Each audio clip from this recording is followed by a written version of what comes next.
teori jantung, siapa kuasai benua, dia akan kuasai pulau-pulau, akan kuasai dunia. Yang kedua, teori bulan sabit bahari, siapa kuasai alur laut, dia akan kuasai perdagangan dunia, dia akan kuasai ekonomi dunia. Makanya di Aceh ada separatis, karena pintu gerbangnya Selat Malaka itu di Aceh. Ini ada kepentingan luar. Pilot susi air tidak usah dicari. Kamu jangan terjebak oleh skenario kolaborasi mereka. Nah. Perkara soal terpilih atau tidak, ya kampanye dong. Ya dong. Adu gagasan. Nah, gagasan yang paling kreatif dan aplikabel di hati rakyat, di pikiran rakyat. Ayo. Karyawan Indonesia, potensi karya yang menentukan, berhasilnya cita-cita, proklamasi 45, sebagai pengabdi pada Tuhan dan umatnya, berdharma, berbakti, beramal.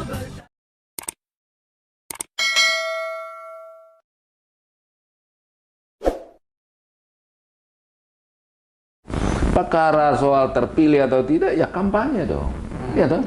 Adu gagasan. Nah, gagasan yang paling kreatif dan aplikabel di hati rakyat, di pikiran rakyat. Ayo. Bersainglah ketiga pasangan itu. Ya toh? Misalnya dalam rangka saya katakan tadi, tantangan yang paling berat kalau hanya satu kita boleh tulis, korupsi dan penegakan hukum. Nah, bagaimana? Bertarunglah. Gagasan seperti apa bisa memberantas korupsi. Ini kan jargon saja banyak yang terjadi selama ini. Ya. Coba lihat 349 triliun baru berapa bulan lalu itu. Kita berharap bahwa 349 triliun TPPU yang diduga TPPU ini menjadi yang tonggak awal trase baru pemberantasan korupsi di Indonesia. Tetapi ya harinya apa yang terjadi kita nggak tahu. Nggak tahu ininya, lanjutannya ya. Begini Bang, tadi mengenai diskriminasi itu, ini undang-undang pemilu itu dibuatkan sejak tahun 2017. Ya. Kenapa hari ini di ininya gitu? Kenapa diajukannya? Kenapa nggak 1 tahun setelah diundangkan atau apa gitu? Sekarang kan begini ya. Sesuatu itu kan bisa saja berpikirnya baru pada saat itu. Padahal ini 260 juta orang loh. Lo bisa saja, bisa saja. Yang penting tidak melanggar hukum. Ya toh? Ya. Misalnya bahwa ini tidak boleh lagi, dibolehkan gitu kan? Itu ibarat main bola. Ibarat main bola. Peraturan jangan dibuat sesudah berjalan pertandingan gitu kan? Nah, ini kan belum pertandingan, ya toh? Aturan main masih bisa. Oke Pak Jenderal, closing statementnya apa Pak Jenderal dari pembicaraan sekarang ini? Ya, saya rasa sudah apa yang sudah kemarin diputuskan gitu, dan tetap bisa ya sudah kita ikuti aja. Jangan kembali tadi. Saya lihat ada gejolak-gejolak yang tadi subjektif, bukan yang objektif. Kalau objektif semua, gitu, kan gitu. Saya setuju. Iya, jadi gitu. Jadi ukuran usia tuh dasarnya apa juga tidak jelas. Ada kalau masalah bela diri umur sekian belum boleh karena tulangnya masih lembek, gitu. Itu masih ini belum pernah sekolah dan ya pokoknya tingkat kedewasaan tadi.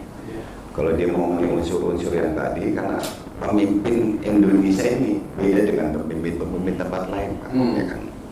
Kita ini negara yang di posisi silang dunia, yang mengakibatkan kita memang sentrifugal instabilitas, ada tarik kepentingan, baik utara, selatan, komunis, kapitalis, barat dan sebagainya itu. Pemimpin Indonesia harus satu yang penting, moral. Moral. Kita negara non-blok, politik bebas aktif. Kalau nggak punya moral, terblok atau diblok terus, memihak, terpengaruh, terkuasai, terduduki oleh birokrasi. Ini penting moral. Untuk apa dia tua tapi tidak punya moral? Hancur juga bangsa ini, Pak. Kan gitu. Moral kebangsaan kebangsaan Pak ya, bukan moral nggak kawin dua, bukan moral kebangsaan itu tadi. Tidak didikte, tidak menjual aset, tidak memihak ke negara-negara yang punya kepentingan, tapi lebih kepada ya Undang-Undang 45 tadi, ya.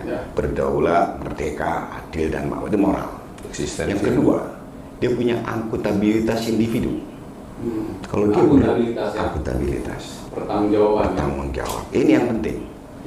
Yang ketiga, memiliki visi kebangsaan.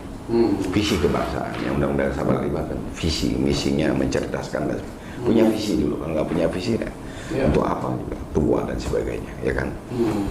Yang keempat, punya wawasan global. Kalau nggak dia hanya berpikir dalam negeri aja, tidak mengerti persoalan regional. Kita ada persoalan Natuna, Pulau Pasir, ada persoalan dengan Malaysia, dengan Inggris, dengan Australia. Melihat sejarah ini masalah teritorial ya. Betul dan lain sebagainya tadi. Makanya harus punya wawasan kebangsaan, mengerti lingstra. Ini yang nanti kembali akan membuat satu konsep yang pas, yang benar. Ini perlu satu kecerdasan tadi. Yang terakhir ya tadi, kepemimpinan Sabta Marga. Orang kalau bicara Sabta Marga itu seolah-olah itu hanya tentara. Ya. Tidak. Untuk tentara tidak ada kata-kata tentara. Cuma kami warga negara Kesatuan Republik Indonesia yang bersendikan Pancasila. Kami patriot Indonesia. Patriot tidak harus tentara. Kami patriot yang pendukung serta pembela ideologi negara yang bertanggung jawab dan tidak kenal menyerah. Artinya tidak akan bisa masuk ideologi selain ideologi Pancasila yang sesuai dengan kultur, budaya, ekologi, sejarah tadi makin gitu. Nah kemarin kita gonjang-ganjing, goyang, kita terseok-seok tadi, lari dari Undang-Undang Dasar 45, lari dari konstitusi kita, undang-undangnya hasil studi banding. Nah, ya mohon maaf, sejak reformasi mencari wajah baru, gambaran baru. Ke Cina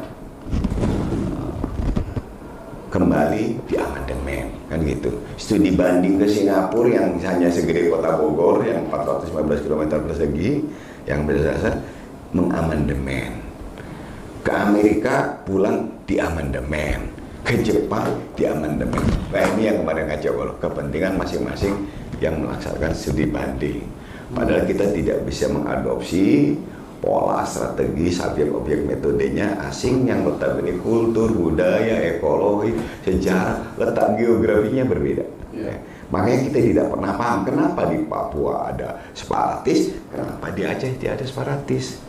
Hanya menganggap ada suatu ketidakadilan, kemudian dengan cara-cara otonomi khusus, daerah otsus. Bu, ini bukan.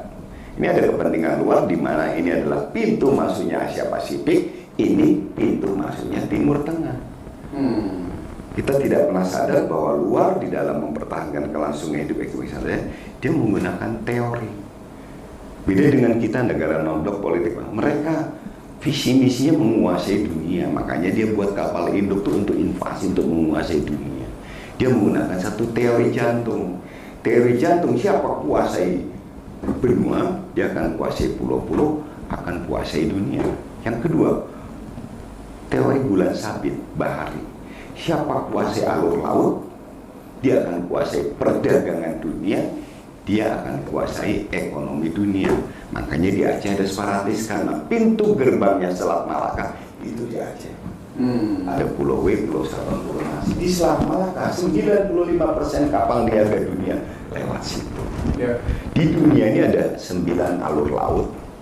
6 itu yang strategis dan ekonomis, 4-nya ada di Indonesia, yaitu Selat Malaka, Alki 1, Alki 2, Alki 3, ya kan gitu.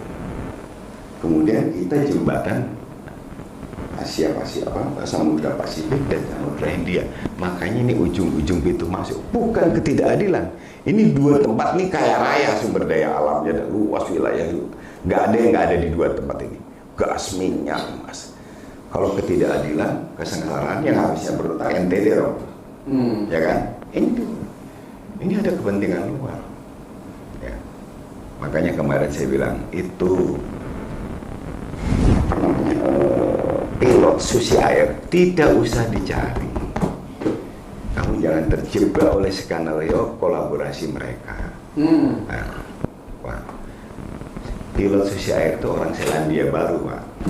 Selandia Baru itu Five Force Defense Management Commonwealth yang terdiri dari Malaysia, Singapura, Australia, Inggris, dan 5 Persemakmuran ya, persemakmuran. Presidennya OPM, Pak, itu ada di Inggris, Benny Lenda, UMWP. Kalau betul ini Sandra, harusnya presiden atau tentara intelijennya Selandia Baru ngepel ke Inggris saja. Inggris itu presidennya kan ada di negara, sudah lepas bangsa saya. Kok kamu ribut sama Indonesia, Gam? OPM kok bangsa saya yang di Sandra? Tidak terima dong. Ini untuk aksi hamba dengan ada kita ini dari dulu takut sekali sama orang asing. Sama Pak di Aceh waktu kita kepung habis ada wartawan masuk juga, tapi tidak dikasih tahu di mana dia. Tidak mungkin dia tidak tahu ada di mana bangsanya. Ada GPS kamu, tapi supaya kita tidak bergerak ke dalam, menghambat kita operasi terhadap separatis ini. Sampai sekarang didiamkan, nggak akan dibunuh, Pak. Kalau dia dibunuh oleh OPM, Pak, marah negara Selandia Baru, Pak. Dia tidak akan dapat dukungan asing pemberontak ini. Itu saja. Saya langsung WA ke grup ya, mungkin dibaca Pak Dudung, dibaca siapa semua. Atau mereka juga sudah sampai ke sana. Nggak sampai sekarang apa? Nah, ini kebenaran-kebenaran subjektif ini yang harus diperhatikan. Ini ada kepentingan apa? Ya, harus betul-betul dianalisa dari dasar-dasar tadi. Yang kita ngambil keputusannya benar. Gitu. Oke, terima kasih. Bang Ketua, bagaimana closing statement-nya? Jadi pembicaraan ini saya stressing dari Jenderal Erwin ya, kita harus memang waspadai atau bahkan ekstra waspada terhadap kepentingan-kepentingan global tertentu yang mengganggu eksistensi kita. Ya. Jadi bagi kita saya kira ya, bangsa Indonesia, eksistensi NKRI ya, dengan dasar Pancasila tadi ya, ini adalah segala ya. Jadi stabilitas nasional ya boleh dinamik, tapi tidak boleh terganggu, tidak boleh gitu ya. Stabilitas nasional itu ya seiring eksistensi itu adalah segala. Maka demokrasi ya, ini kan pesta demokrasi, pilpres, pileg ya, sampai nanti pilkada tahun 2024, itu demokrasi harus ada dalam koridor konstitusi. Dan menjadi demokrasi ya. Demokrasi itu ya kita harus kembangkan, tapi dalam koridor konstitusi. Undang-undang Dasar 45 dan tentu koridor hukum, undang-undang yang di bawah. Nah, kalau keluar dari situ akan menimbulkan masalah terhadap eksistensi dan stabilitas. Ya. Nah, jadi semua pihak marilah berpartisipasi secara demokratis, berkontestasi untuk kebaikan bangsa ini. Jadi persoalan-persoalan bangsa dengan cara pandang yang bisa berbeda-beda, mari kita selesaikan persoalan itu dengan sebaik-baiknya. Jadi kita mau memilih pemimpin di eksekutif, di legislatif, mari kita pilih yang terbaik. Yang terbaik itu adalah yang bisa membawa bangsa ini lebih baik lagi, maju ke depan menuju Indonesia Emas. Ya, jadi saya pikir inilah menjadi konsen kita. Ya. Dan Soksi tentu akan proaktif berpartisipasi untuk kepentingan masyarakat bangsa negara sebagai wadah kader bangsa. Maju terus. Pantang mundur.